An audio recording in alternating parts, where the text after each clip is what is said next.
Thank you, Ms. Kim, for that long introduction. Yeah, and because I think it was highlighted in the introduction that we did a project coordinated by CIRCA on climate change, vulnerability assessment, and adaptation identification. I think some of you might be anticipating that my seminar paper will be on that project. That will not be so because this is it's related to it but not related to it. No, it's not all about the project. That project is done, and we had a series of seminars, no, here and in the communities already. No? And if you're interested, CIRCA has all the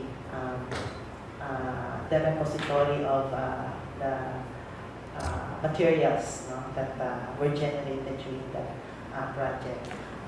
My seminar paper today is a more personal matter. Let me contextualize where I'm coming from. I'm doing my PhD by research in environmental science, and in that regard, may I thank Dr. Lansigan, who is part of my advisory committee, who took time to be here. Huwag niyo lang po ako sasakanin pag ano. But this is part of the requirement, no, towards the degree, and it's just part and parcel of a big chunk of work that I have started. No? This is really part of the review of literature that I'm doing towards coming up with a nested methodology for vulnerability assessment that will center an indicator system, within that methodology. So the title that we have suggested is Towards Clarification of Definitions, Methodologies, and Approaches, a State-of-the-Art of Climate Change Vulnerability Assessment. No? But, there's this material in one of the seminal papers that I have been looking into, saying that when you go into a study of what is there in terms of vulnerability assessment, what you will encounter is a Tower of Babel. So the more you know, the more you don't know. The more you read, the more confused you become. No? And I think that is exactly what I have been experiencing for the last 2 semesters. No? Reading all of these articles and literature on vulnerability assessment. So while I was pondering on this PowerPoint, I was telling myself, parang hindi state-of-the-art, parang it's more patches and holes, no, that I have with me. So that's my first disclaimer. No? My apologies if you don't learn anything new, no? But I did learn a lot while going through all of these materials, including the patients with sleepless nights. What if you are supposed to review like not less than 1,500 just through the search engine of UPNP, and that's just a search engine of UPNP. So this is really just scratching the surface with regards to the literature, the voluminous literature that is out there. So that's the context of my paper. Maybe I would be gaining more from your comments, and if there are things that you would want to share, I would really appreciate that. afterwards. So the objectives of this paper, let me discuss first what it is not.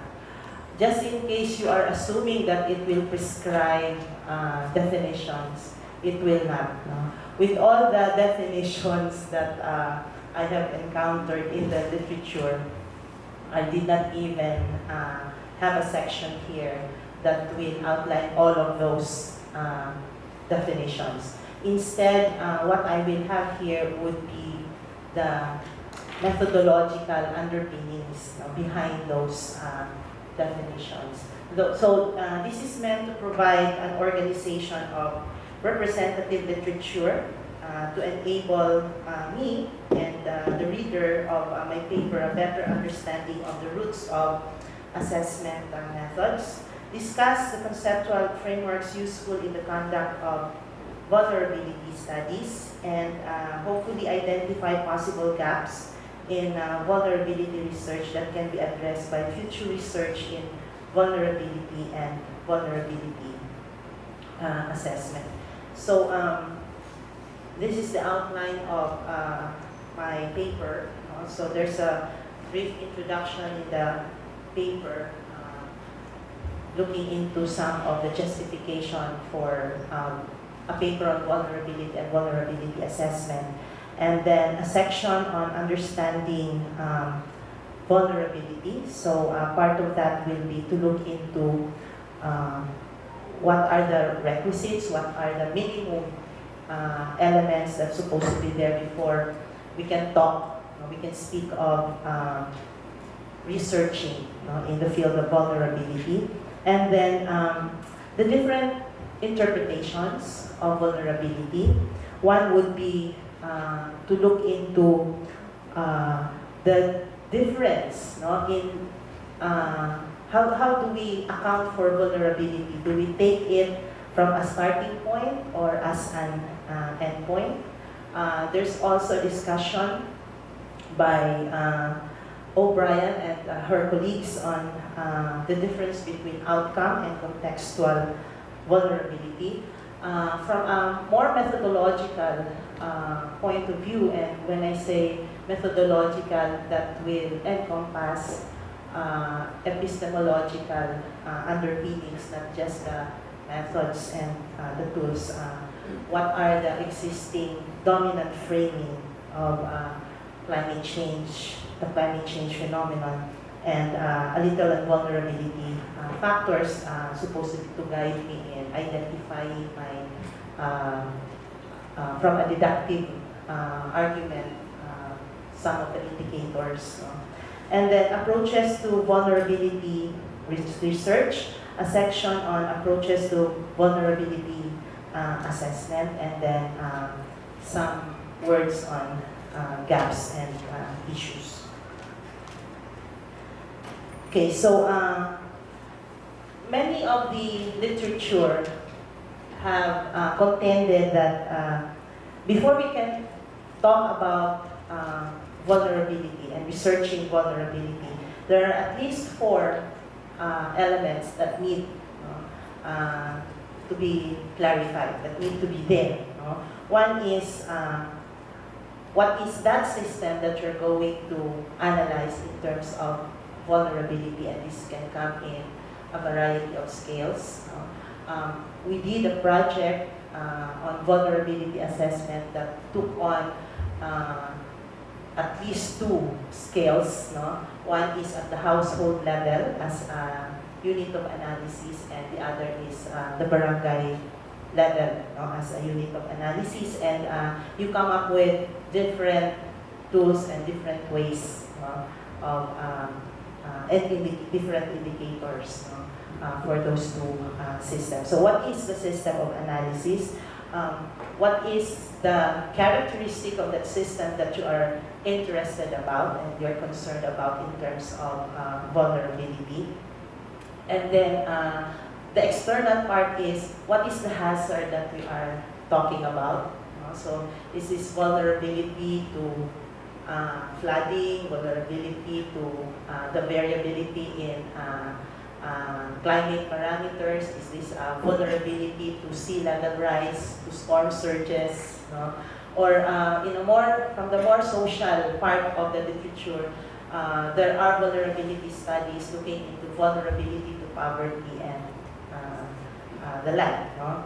And then another element is the temporal reference, no? The system part, no, the unit part will already cover part of the spatial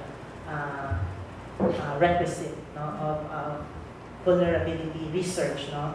But the literature were also clear, no, in saying that vulnerability research must also be clear regarding its or their temporal reference. Okay, so there are a number of they're not really mutually exclusive types of interpretations, no? But we can ideally put some of them in a continuum, no? So there are these interpretations of vulnerability. One is we can actually look at vulnerability as a starting point, or are we doing that? Is that clear in our research? Or are we talking about vulnerability as an outcome? What is the difference, no, between the two? So literature is saying that there are researches that are explicit, no, in identifying that they're coming from a starting point of view. And there are those researches that are coming from vulnerability as an endpoint. No? This is a material from Fassel, no? Published in 2007. No? Differentiating, can you see at the back? It's small, but I did not have the energy to input it myself, so I just got it from the material. So this is comparing endpoint and starting point interpretations of vulnerability in terms of certain characteristics. No? For instance, in terms of root problem, when we're starting from an endpoint interpretation, the root problem really is climate change. Okay? And so climate change is the root problem, vulnerability is the end product. Okay? From a starting point interpretation, the definition of vulnerability, the understanding of vulnerability is that it is the root problem. So you're starting with vulnerability itself, not climate change. Now, this has implications not only on methodology, not only in terms of indicators, no, that you're going to develop. No? This has also policy implications later on. No? The policy context kasi is when it is an endpoint interpretation, you look at vulnerability at the end, no, of the line. Parang you have climate change and you do vulnerability assessment. Where do you situate? Where do you locate vulnerability?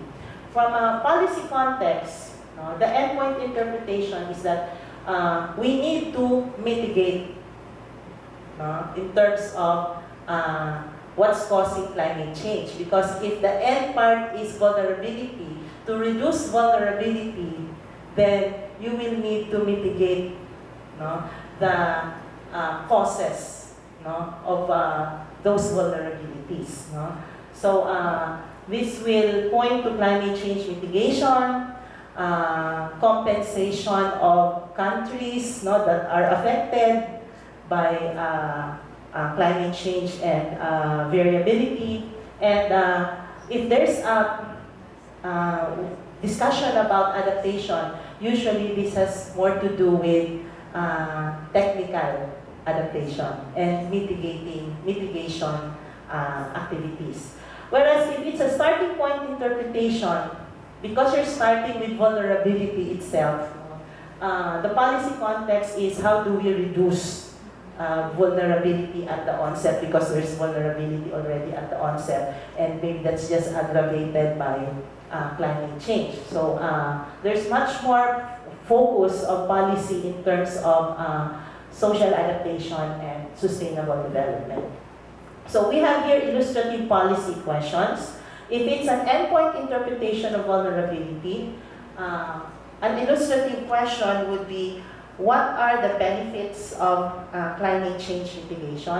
Whereas from a starting point interpretation, you ask how can vulnerability of societies or sectors in societies be reduced, no? Given climatic hazards. No? So that's a policy question. In terms of a research question, endpoint interpretation will point to questions like, what are the expected net impacts of climate change in different regions? Whereas a starting point interpretation, an example of a research question would be, what are the groups that are vulnerable and why are they vulnerable? Why are some groups more vulnerable, more affected by climatic hazards compared to other sectors? No? So this is something new because when we frame our research questions, we usually do not think anymore, and we do not reflect anymore as to how do we really interpret vulnerability.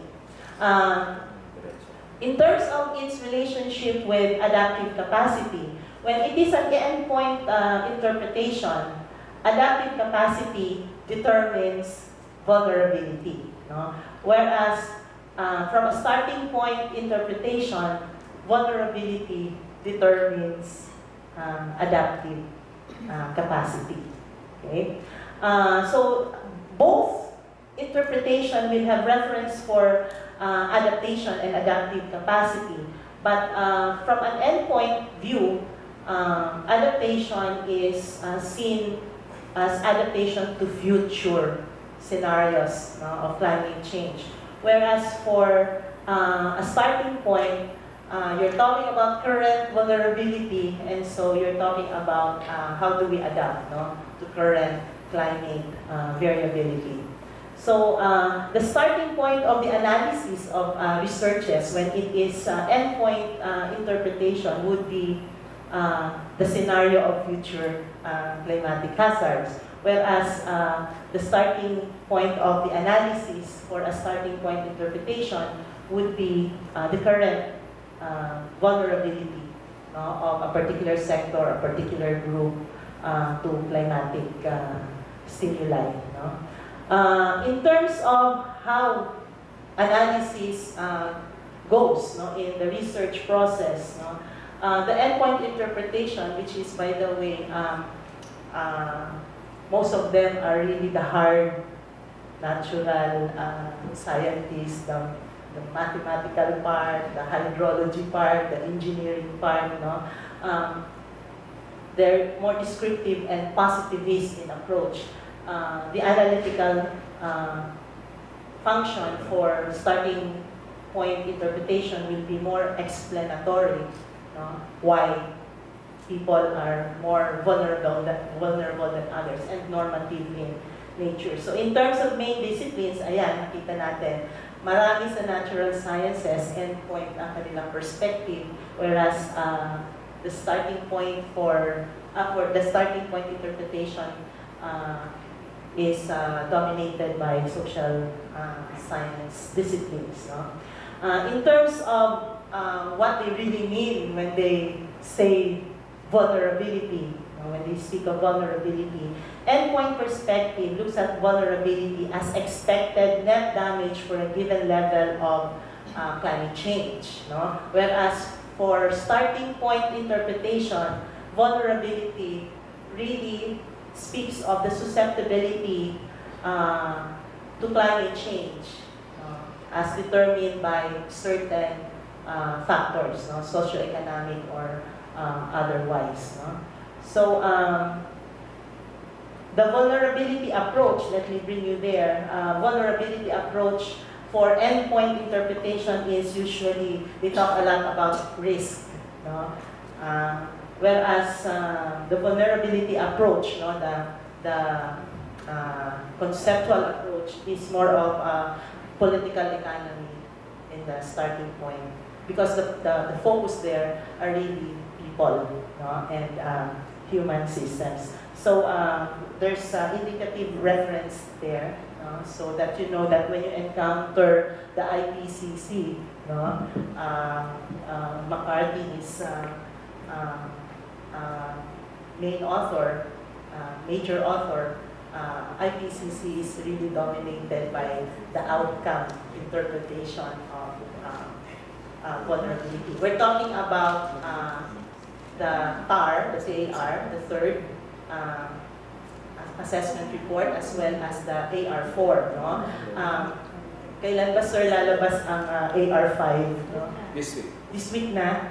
Ay, hindi ko pa po siya nakikita, no? But I got hold of a book. It's a special report of Group 1 and Group 2 of IPCC, and I read there that these are also the people in that book, no, are also the ones going to be really responsible for AR5, no? And I was looking at their definitions and how they interpret vulnerability and risk. There are significant changes, so much so that there's a lot of embracing on the part of IPCC now of the disaster risk reduction tradition. No? Kasi may dalawang tradition pa yan, yung climate change group, no? Yung climate change community, and DRR community. And there is this bibliometric analysis by Janssen, no? Looking at different communities. Do they really share literature and citations? No? And surprisingly, there's very, very little, no, cross-cutting of literature. So the tendency is for people in a particular community to share, no, within and among themselves. Although it's not entirely absolute, no, na walang cross-cutting citations. So that is, if you want to interpret, you want to look into the interpretation of vulnerability as either endpoint or starting point. Okay. Karen O'Brien and her colleagues, no, have a different mixing, no, of the literature that they reviewed, and they talk about the difference between outcome vulnerability versus contextual vulnerability. No?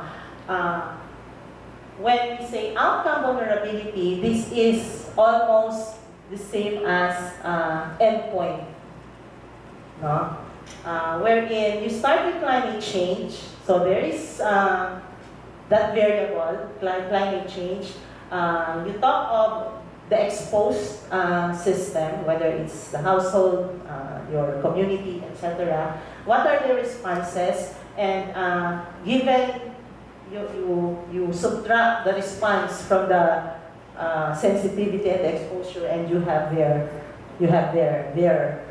vulnerability. So vulnerability as an outcome, no, as a result, no, of climate change. Contextual vulnerability centralizes people, no, the social and the human. So what they're saying is that vulnerability, no, is within a context that includes a lot of other factors aside, no, from climate change and variability. So what climate change and variability contributes to this contextual vulnerability, no, would be together with, maybe aggravate, no, the vulnerability of your system, no, or your sector, because there are also other external factors affecting their vulnerability that will include political and institutional structures and changes, as well as the economic and social structure. But then there's also the internal context, no, of these people, their biophysical context, their technological environment, their socioeconomic environment, and their institutional context. And you have response there below. No? How they would respond would be also a matter of all of these factors. So, is it clear? Am I contributing to clarifying these interpretations? Okay. Okay, so that's from O'Brien. Okay, and this one looks into the discourses on environmental change and the relationships in terms of framing one of the phenomena, which is climate change. No? So the discourse accordingly falls under three major categories. No? One would be the more biophysical, positivist, no, frame. Another would be the more critical, Makibaka frame. No? And a third would be more of the human ecological frame, no? Or where central to their research and their framing of climate change is really the human-environment relationship. No? There are a lot of literature now trying to push for a couple socio-economic, socio-ecological system as the unit of analysis, no? In climate change research. Kasi pag more biophysical, ang tendency niya nahihiwalay yung social system sa natural at saka sa biological system. Okay, so the description of the biophysical frame is that it takes the Earth system as a starting point and focuses on what humans are doing to the biological and physical conditions and processes of this Earth ecosystem. No? So ano ang effect, ano yung impact ng tao? No? Tayo ang may kasalanan kasi kaya may climate change, no? And all. No? And it reflects the Enlightenment paradigm of positivist science, which is based on an understanding that more information and knowledge will enable society to better manage environmental problems. So in that regard, from a biophysical and positivist discourse, climate change as a phenomenon is really seen as a scientific and very academic issue. No? And that it requires studying, it requires research for us to better understand the key processes and as well as the impacts, no, of human activities on these processes and systems. Okay, so that's biophysical. Critical, these are just labels, by the way, no? In the attempt to put labels on the different philosophical and theoretical and epistemological ways of interpreting the phenomenon. Critical discourse or critical frame, no, is when you emphasize the social and political relations shape processes, responses, and outcomes from environmental change. They reflect more on social theory and post-structuralist as well as postmodernist paradigms, no? And many proponents question they're very, very critical, kaya nga tinawag siya critical, no? They're very, very critical of the scientific paradigm and the kind of hegemonic power it has, no, on society, no?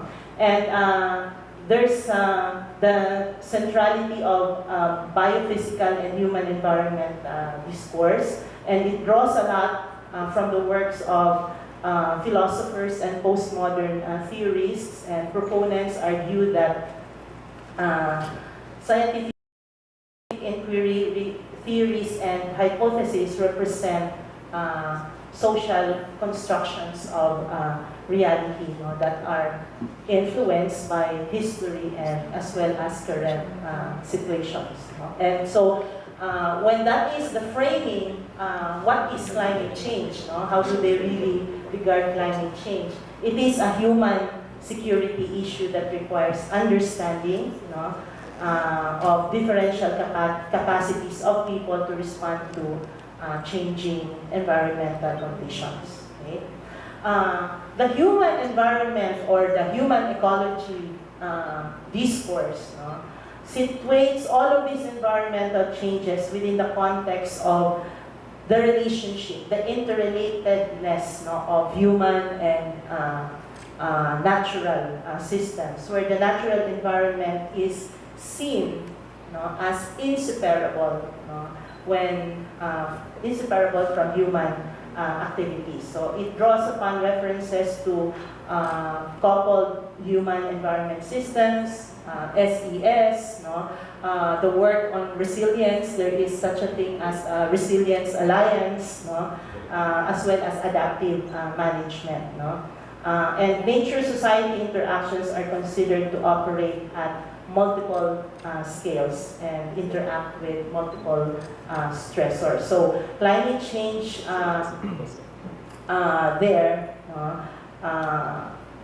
the discourse about climate change is that it will refer to both biophysical, the more scientific, and the more human security-oriented framing, but emphasizing that, hey, science has a role here in promoting sustainability.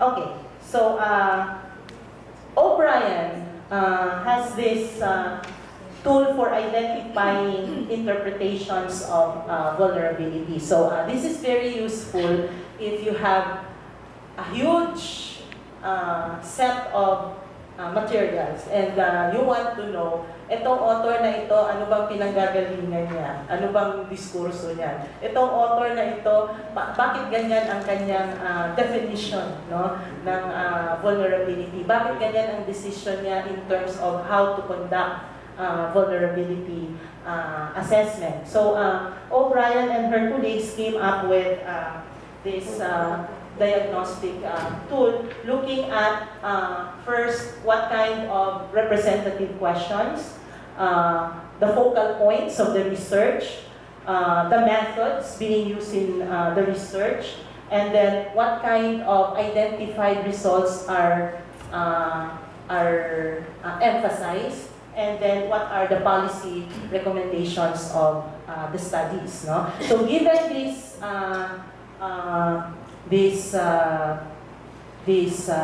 elements, you can gauge whether a particular research study is coming from an outcome or a contextual interpretation of vulnerability. So may research question. Pag ganyan ang research question mo, are human activities contributing to dangerous levels of climate change? So that is the kind of research question wherein you're actually coming from vulnerability as an outcome type. So this one is in the literature. Let me just go on. This will be available with this link.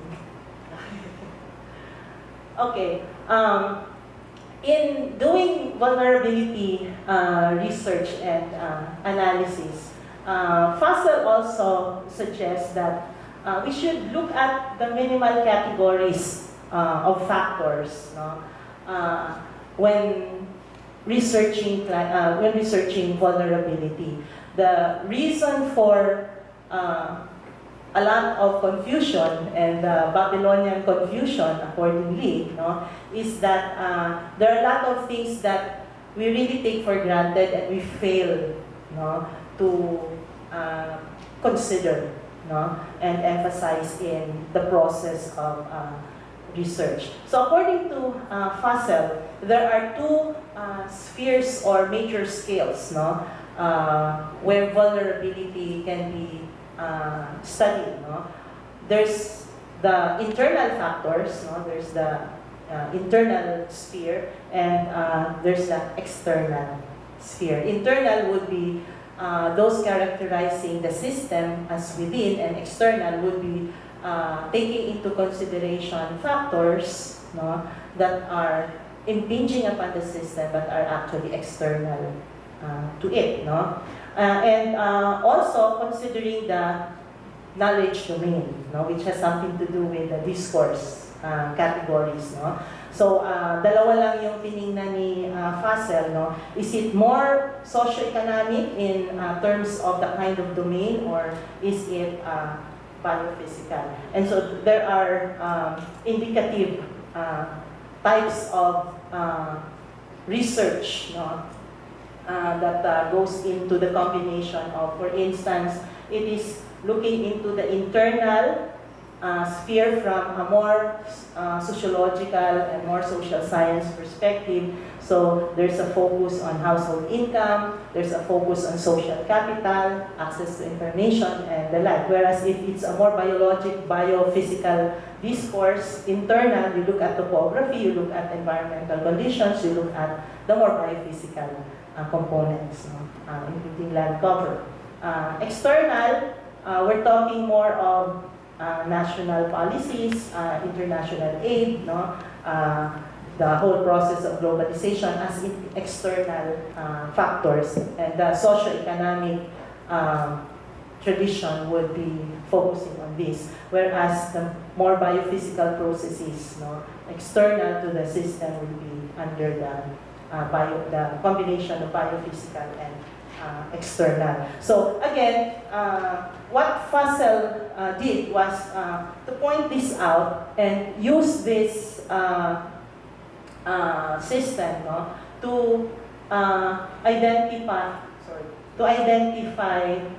the different types of researches in terms of focus. Okay, and earlier we did a rundown of the requisites, no? before we can embark on vulnerability research. No?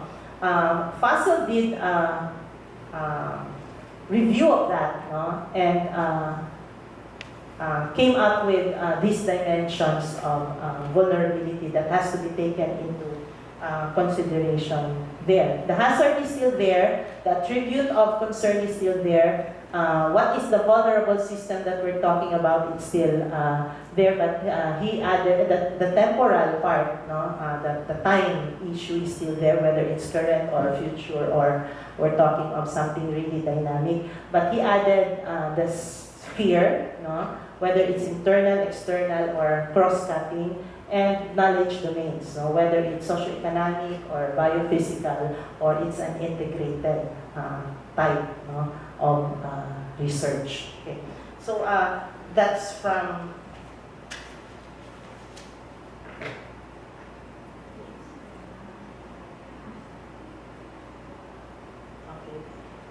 Ekin and Lewers came up with a summary of the lineage, no, the group, no, of vulnerability studies. And again, there are elements for comparing the different material, no? But he talked about 3 conceptual lineages. Ito yung mga scholarly communities, no? So there's a community of scientists that are really, all of them are talking about vulnerability, they study vulnerability, but some of them belong to the risk hazard community. And one time I got confused, no? This was, I think, 2 semesters ago when I took this course under Dr. Lansigan. I was coming from, vulnerability being the function of exposure, sensitivity, and adaptive capacity. And I did not figure out where the risk term, no, comes in. Parang it's a taken for granted thing to me. And in the class, it was mentioned that vulnerability is just part of risk. No? That risk is actually the product of exposure and vulnerability. So, magkaibang, ano yun, parang magkaibang equation. No? And that has implications, again, if you're talking indicators, that would have implications on the indicators and how are you going to add, are you going to multiply, no?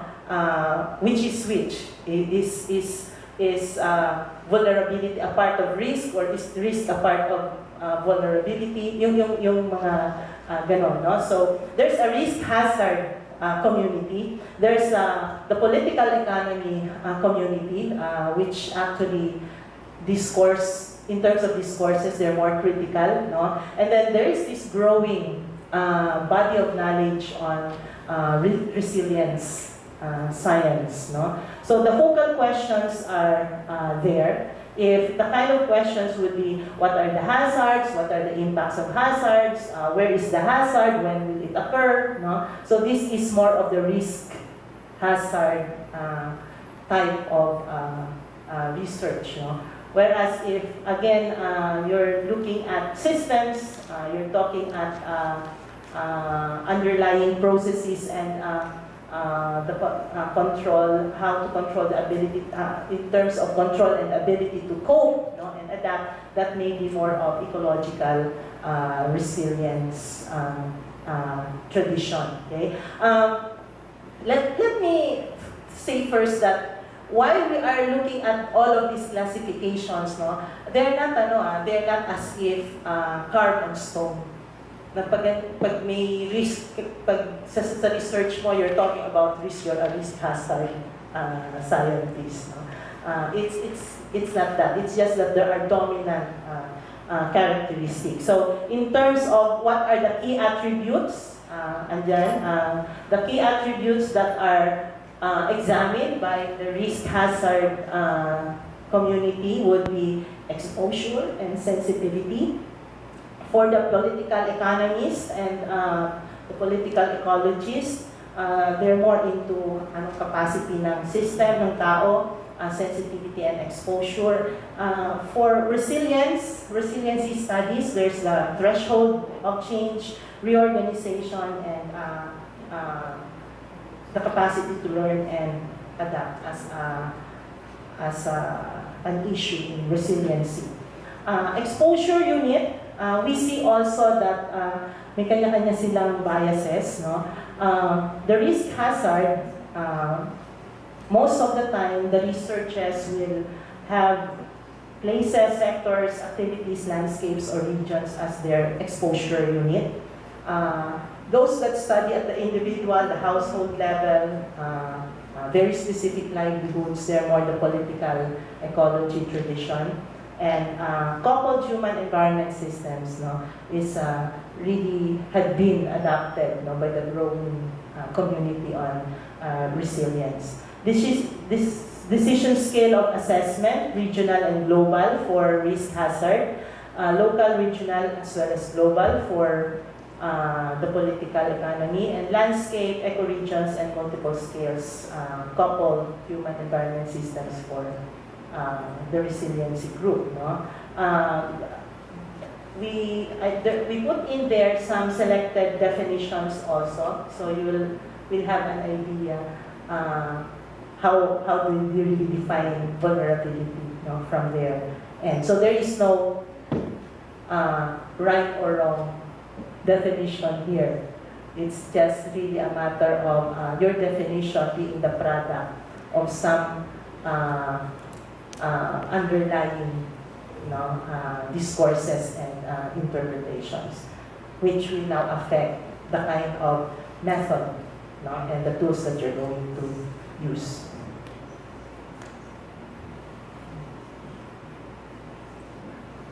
That's from Ekin and Brewers. Okay. this one is almost the same, the risk hazard, the political economy. There are the hybrids, no? Pressure and release model, and integrated approaches, no? And this is using the vulnerability factors that was suggested by Fassel, no? So risk hazard would be more internal and biological. That's what they would look into, and so on and so forth. So, and you see some cross-cutting there, and some where the author, the reviewer, is not very sure if there's a part that's being focused on that, given this particular approach. Okay. Hinkel, another author of a seminal paper, was saying that vulnerability assessment actually is rooted on the earlier impact assessments of climate change. So before, they were not talking vulnerability assessment yet. They were talking about the impact assessment of climate change and climate variability. And the focus of all of those impact assessment, if you will notice, would be to look into the reason for vulnerability, the reason for the study. What are our concentration levels? So what's the emission part? What are these things causing or have caused climate change? So climate change as a result of those emission and concentrations, and that in part will now result to certain exposures, the sensitivity, and what are the impacts therefore. And there's also the centrality of mitigation, okay, in impact assessment. From there, okay, the first generation vulnerability assessments put in more factors. So one would be, one of the more significant there would be, aside from climate change factors, they put into the picture when they do the assessment, some non-climatic, perhaps social, political, and economic factors. And they're not just talking of impacts now, but rather that given the exposure, the sensitivity, and the impact of this, what now is the level of vulnerability, and based on that, we're supposed to do adaptation, still a little of mitigation. So these are usually the concepts that they use in first generation vulnerability assessments. Okay. The more recent vulnerability assessments have put in the centrality of adaptive capacity into the picture. Okay. After this, there's the growing of the adaptation and adaptive capacity community, where many studies are now focusing on adaptation and adaptive capacity, looking into and evaluating adaptation options, especially from economics. So, iba naman yun. Adaptation policy group naman yun. Okay, so vulnerability is not the same as vulnerability assessment. What we have done so far is saying that before we embark on vulnerability assessment or the study of vulnerability, we have to be clear about our interpretations. We have to be clear because this has impacts, this has implications on the kind of methods that we're going to decide on. And if you're going to do an indicator system, which I'm trying to do, then there's the baggage of how do I generate this indicators, for instance. Assessment methods fall into very general research methods. There are descriptive types of assessments. There are highly qualitative types of narrative, case studies, type of vulnerability studies. In our recent project, we did quali and quanti, side by side. We had our colleague from economics doing vulnerability assessment of households, using an indicator approach and comparing that to the use of VEP, or vulnerability as expected poverty. So looking at an expenditure as and the falling below poverty threshold as an indicator of vulnerability. We had our colleague from the College of Engineering doing the mapping portion, and of course, the likes of me have to ensure that they do not only map forest cover, they also map, we have to map also some socioeconomic variables that can be spatially represented, so that we have the whole menu of variables contributing to vulnerability taken into consideration. We have modeling, we have models, we have researchers that either have tested models, testing models, and some are trying to come up with new models.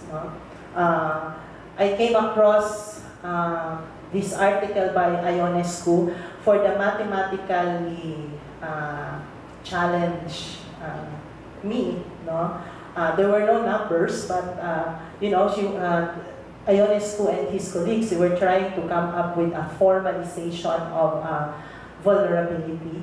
And they said that with all of this confusion, you should come up with something that will unite everyone. And so the only way to do that is through writing it in mathematical form that is going to be acceptable to all the communities, whether you are coming from resilience group, you're coming from a more critical perspective, etc. So, but I was really challenged, looking at all the symbols and the equations. And the indicator approach is just one, but it is it continues to be a very relevant assessment method and tool because, for one, it tries to make a lot of complex things simple. There's a lot of challenges, but there's continuing work in vulnerability literature that's doing indicator-based studies. Okay, the difficulties, according to Hinkel, is that when you do an indicator study, or an indicator, we use an indicator approach. One, there is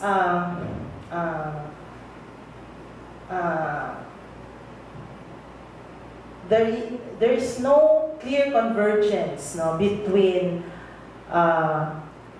definitions, theoretical definitions, and reality. And many of the concepts, even those that are used in the IPCC literature, according to Hinkel, they tend to be vague and they are difficult to operationalize.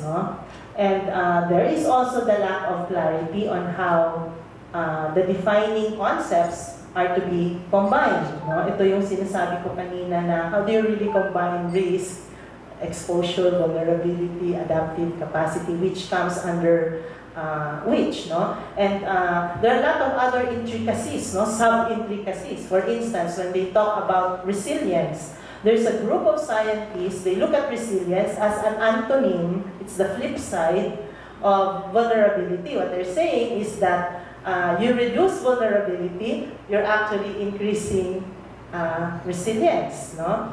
But there's also a group of scientists, no, saying that they're not antonyms, no, of one another. Albeit resilience is just an element that can be subsumed under vulnerability. Yung ganun ba? No? So there's those confusion, and these are the difficulties that make the indicator approach also challenging. Of course, if you don't deal with these things and you just go into trying to come up with what are the indicators according to studies that have been done, and I just take it from there, there's not much difficulty there, no? But one of the observation also of those who reviewed articles and studies and researches is that there are very, very few studies which are clear about their philosophical and epistemological basis for their study. They come up with all sorts of decisions in the research without being clear about their interpretation of and their location of vulnerability. Okay, and then there are issues about measurement. When we say measurement, I think one of the more understandable definition is that measurement refers to the systematic process of assigning a number, no, to a particular phenomenon. No? So it's like you want to measure the change in the variables of climate, so maybe you can measure differentials in heat. No? The question there when you're talking about vulnerability is, can you really measure vulnerability? Is it something that you can see, you can hold, si Einstein, is it something that you can measure with your measuring stick? No? So what Hinkel was saying is that it might be, in fact, even impossible to measure vulnerability because it is just a theoretical concept. So instead of measuring vulnerability with your indicators, no, and an index, maybe it's more accurate to speak about making it operational instead of measuring it. So you come up with indicating variables, no, which you can measure, no, in view of vulnerability really as a concept. Okay, and so how do we? What are the steps that we go through, no, generically in developing indicators, no? Hinkel suggests that there are three main steps. One is first you have to define what is to be indicated. No? So in this case, we're talking about vulnerability. And then you select the indicating variables and you come up with the indicator function. So these are very general steps. No? Stroker, Polsky, and Pak, on the other hand, came up with an 8-step method for vulnerability assessment. No? And here you see that they're incorporating the more participatory approach, no? Which, by the way, we did, no? For our project. There were a lot of fighting and shouting and bad feelings when you have all sorts of scientists and experts coming together from different fields and from different countries, no? Trying to agree about what indicators are we going to use across countries. No? So, iba-iba. Parang ang hirap. But there were a lot of insights and lessons for us. And we're appreciative of that. No? So, define the study area together with your stakeholders. So, very participatory. Get to know the place through review of literature, gain formal interviews, and the like. But you have to get to know the place. No? So, this is really guiding me, no, in all these efforts that I'm doing. Hypothesize who is vulnerable and to what they are vulnerable. Develop a causal model of vulnerability. Then you come up with your indicators for the elements of your vulnerability, but you have to make sure first what kind of other concepts you have to put into the equation. If you're including adaptive capacity, so what are your indicators for adaptive capacity? When you say sensitivity, what is your definition of sensitivity, and what are your indicators? And they talk about different ways, deductive, inductive, and normative ways, no, of generating, no, the indicators. Then you operationalize the models of vulnerability, project future vulnerability, and at the end, what Scroter and his colleagues are saying, you should also communicate vulnerability in a very creative manner, no? Emphasis creative, because in our experience, it is true, when you're talking about local communities and local government units, sometimes we get a high talking about vulnerability, climate change scenarios, and all that stuff. Sila simple lang, ang kailangan lang nila, no, kailangan nilang mapunuan yung mga plano nila, yung kanilang CLUPs, yung kanilang development plans, no, and that's about it. And whatever research you generate, sometimes either they don't exert effort anymore, no, to absorb, no, the science in it, no. They would rather hire you, no, to do the science part na sa kanila. What are your recommendations? And that's about it. So if we want to mainstream science-based and knowledge-based actions and activities as a response to changing climate, and we're not the ones in the decision-making arena, people from the academe and from the science community, I think that should be a challenge, how to communicate vulnerability research, you know, and climate change research for that matter.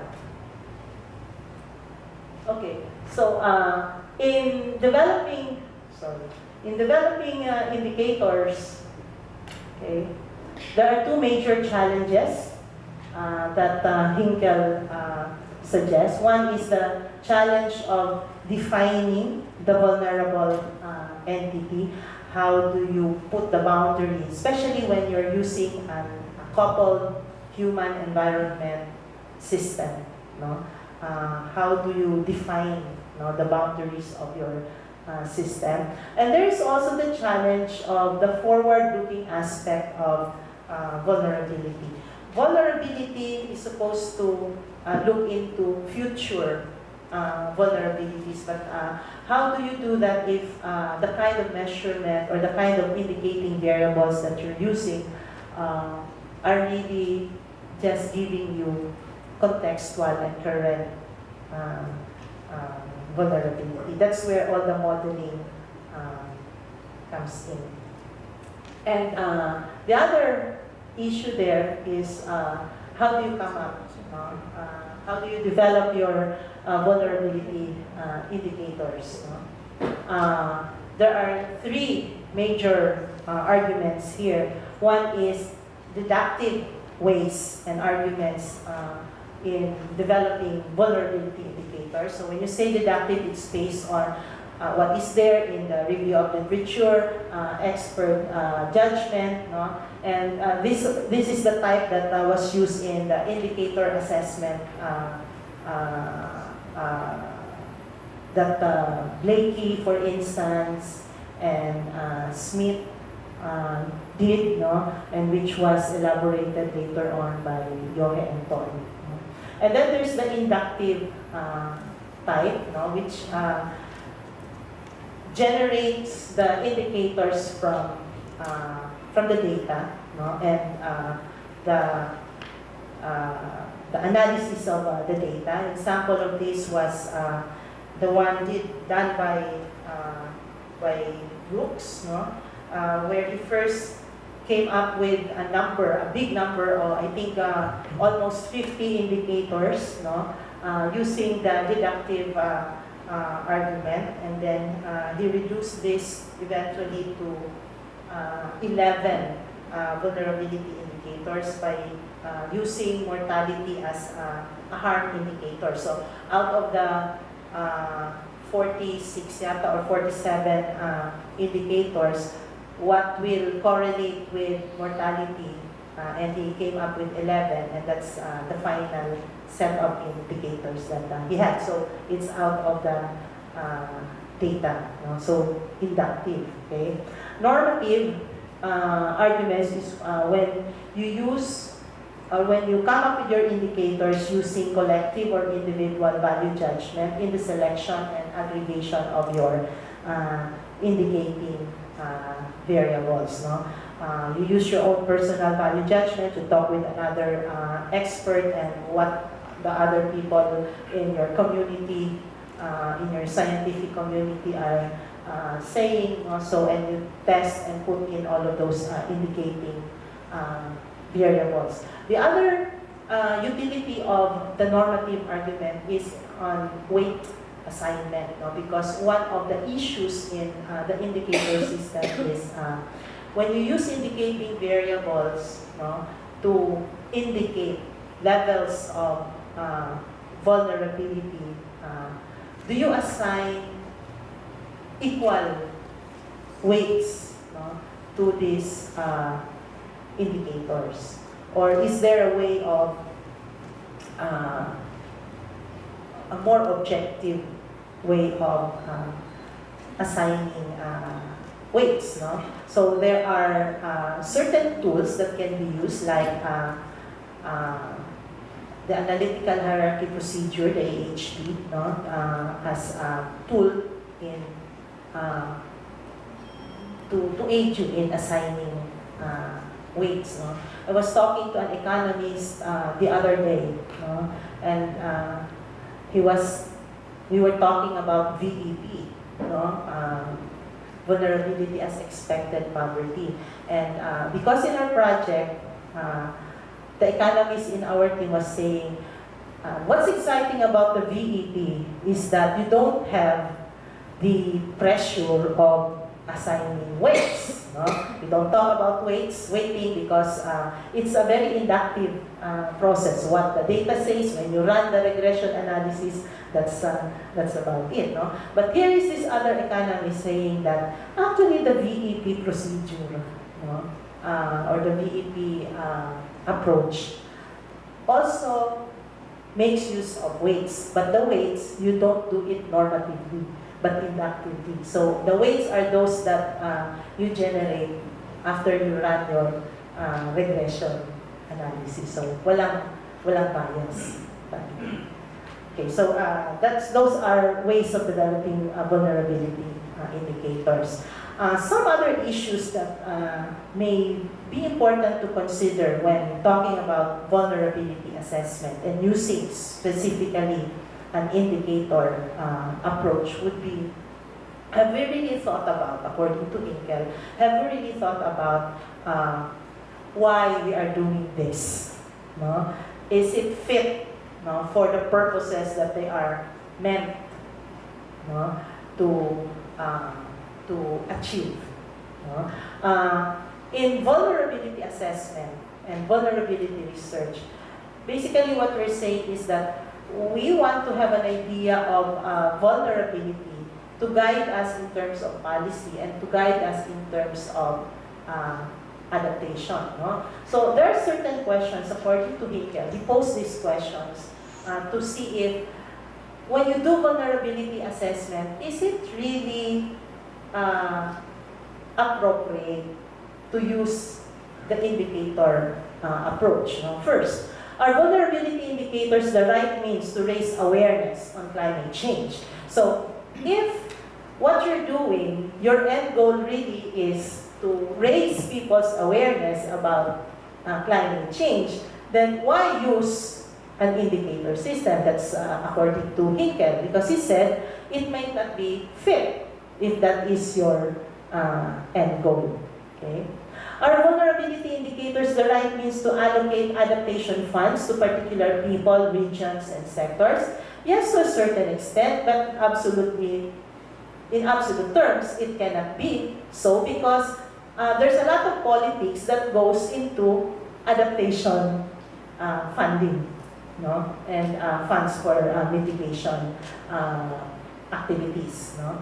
Are vulnerability indicators the right means to monitor adaptation policy? Again, his answer there is no, because there are a lot of other considerations and other factors and other elements that need to be considered when you're talking about monitoring as your purpose. No?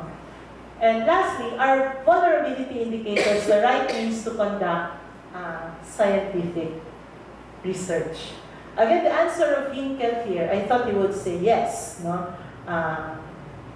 But Hinkel said no, no, because there are a lot of other factors also that needs to come into the conduct of scientific research. At its best, no, what vulnerability indicators can do, no, is to serve as an entry point, no, to further detailed information that we need to come up with a deeper and larger picture of vulnerability of our unit, no, of analysis. No?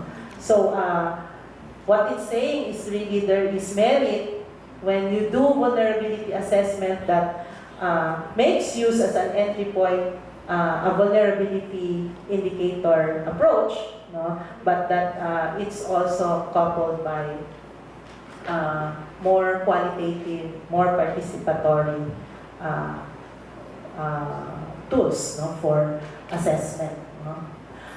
The different types of arguments used in developing indicators should be made transparent, especially the normative argument. And because things are dynamic, what Hinkel is also saying is that indicators will need to be updated regularly based on new research findings. So even if his answer to many of his questions is that there are a lot of things that we're doing where an indicator approach is not really fit, no? There is still room for vulnerability indicator and an index development, no? And there's always room for that because it needs to be updated. Okay. In terms of vulnerability assessment, some of the gaps, you know, that from coupled science and human security point of view, especially in the Philippines, and this is the challenge for our CCC, no? And for those who are doing vulnerability assessment for the CCC, I think CIRCA is doing a new one, no? With the Lower Marikina. There's still very little empirical research in the country on the vulnerability of places, communities, economies, ecological systems, and so on and so forth to climate change. No? In my limited review of literature, there's a lot for the coastal and the fisheries sector, no? Both international and local, but a little about other hazards of place. No? And the way we are localizing our strategy for climate change adaptation and climate change response in general, the national concept there is the ecotown. And the ecotown is anchored on a good vulnerability assessment. So my question was, is there a uniform vulnerability assessment approach that is being used? No? Uniform meaning to say the skeleton is there, it might change in terms of some other elements depending on where you're doing the assessment, what is and where is your location, no? Whether it's coastal, that would be different from an upland area. But then is there a overarching commonality also? And the answer that I got is that there's a framework, a national framework, but it depends on the experts, how you're going to go about your vulnerability assessment. So there remains a gap to develop a common, perhaps, or a standard framework for the indicators of for vulnerability assessment. And there are a lot of other sectors that, from the end of our decision makers, need to be really looked into. Vulnerability, climate change vulnerability in terms of ecosystems. We have significant number of that in terms of coastal communities, coastal resources, forestry sector. But there's not much that we can dig in the literature regarding vulnerability of renewable energy sectors and what they refer to as climate smart industries, which they're putting into their agenda, but we don't have the studies to guide action and decisions. So I know it's as I've said earlier, it's really just scratching the surface, and there are a lot of work to be done. I have 200 reading materials in my database, and there's more. But we'll see how the next part of the paper will come out with the methodology. So, thank you.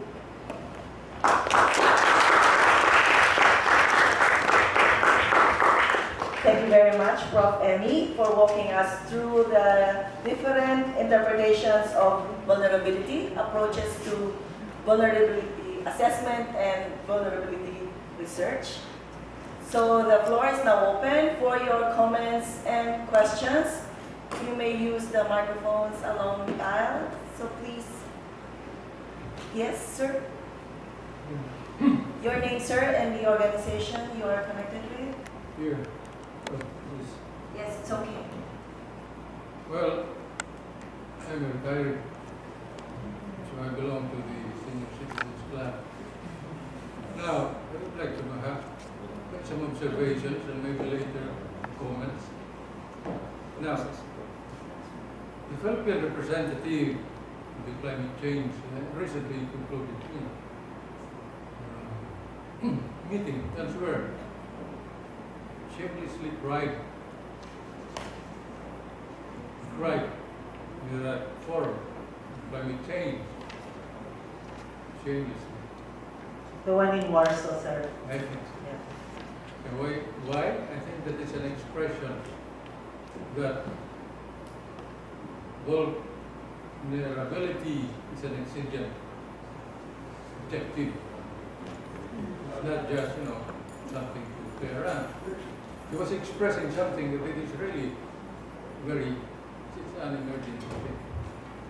But if you look at the historical perspective of climate change, you have to go back to how it all started in the 1980s. It started as a socioeconomic discussion, really, after the end of the Cold War. When they found out that there was another type of war, and this is war against hunger. But the discussion of the socio-economic problem turned into more of a business, So it turned out to say that there was more, that the problem really is related to climate change. Now, you were saying that we still have to develop some indicator. But the first and foremost indicator was the this was done in the Montreal Protocol. Ozone, that there was an increase in the ozone. Yes, that rather the ozone was being eroded. So that was the first basic indicator, 1987. Then the discussion ended, of course, with the promulgation of the stopping the use of CFCs, the chlorofluorocarbon agents. Now, so it was followed in 1997, the Tokyo Protocol. And there, another indicator came up. This is on the carbon monoxide, all of these gases emitted by the engines. So that becomes a very real thing too. In fact, it came into an international policy. And the third one would be the Bali Protocol, 2007. You see, it is every 10 years. The flight about climate change is not really, it's like walking in the park. It's just a story. So what happened in the Bali Protocol? Of course, this is the carbon trading, where the less developed countries were trying to put the blame on the developed countries. Now, I think that all started why we are crying for it. It's not crying for because of the effect of it, it's crying for funds. So, I think if we consider this vulnerability into an exigent factor, this whole presentation of yours can be really just presented into that some kind of a game. One is like, playing the lotto. You have all these variables, the very high end of expectations. You is it right, and you get the prize. And the other one is change the game into a Russian roulette.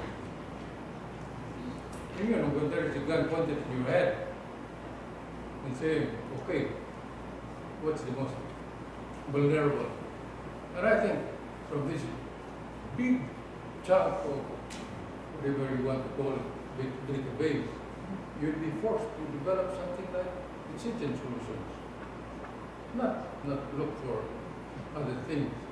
Who's playing the roulette, you have a good chance of, living eternally or enduring. So, this is what I think about all these topics about climate change. I have a good perspective with it.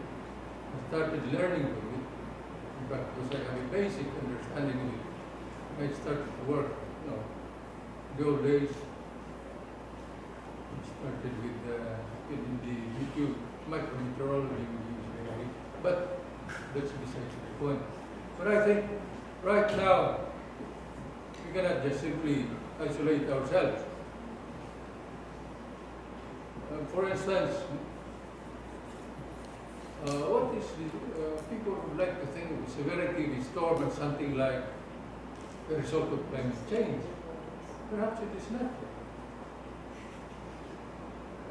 Earthquake, you said it is not very, you cannot predict it.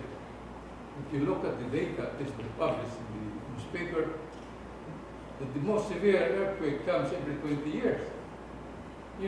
Meaning earthquakes beyond 7 point the Richter scale. Of course, every 20 years. Well, this is not being played around, There are some important things that we should know. Because there's not a gun pointed in my head. Thank you. Thank you for your comments, sir. We should be on our toes, according to Dr. De La Cruz, when it comes to climate change. But just comments, sir. When we talk about the depletion of our ozone layers and the GHG emission, when these are indicators of climate change. no? Which of course they are important, no? In the issue of vulnerability.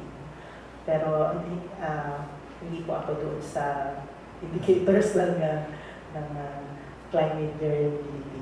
But then they have to be taken into consideration because scenarios have to be taken into. Just one more. I think it all started really with, in your presentation, it's either start with an end point and then the starting point. But the whole climate change really started with, socio-economic problems affecting climate change. So I guess that's the point. Now we are going back really into that. So like the whole cycle. But there's so much fear in it, And this fear has been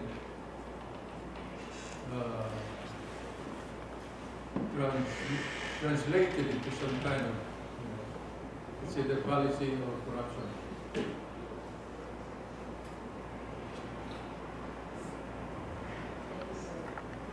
Thank you very much. Are there any more questions?